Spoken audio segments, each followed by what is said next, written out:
পড়ছি কবি অলোক চট্টোপাধ্যায় ছড়া রবীন্দ্রনাথ।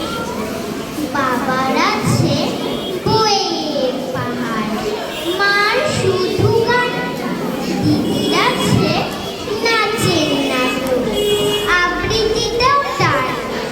সন্ধে রাত্রি সকাল দুপুর সবার তুমি রবীন্দ্র ঠাকুর। আমার কথা কেই বা শুনে, বলছি কথা নিজের মনে। জানি তুমি মস্ত করো, ওই যে ছবি দুলছে মালা, মেঝের উপর প্রদীপ জ্বালা।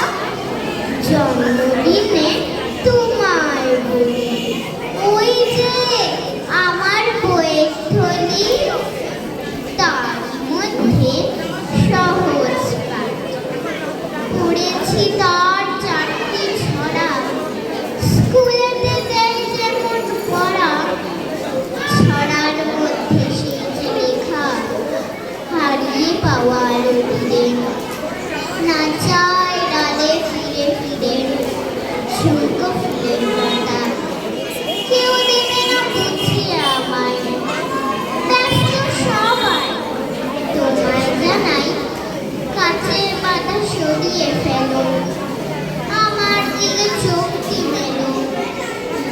ঠাকুর স্বপ্নে তুমি এসো, ঝুঁকো লতা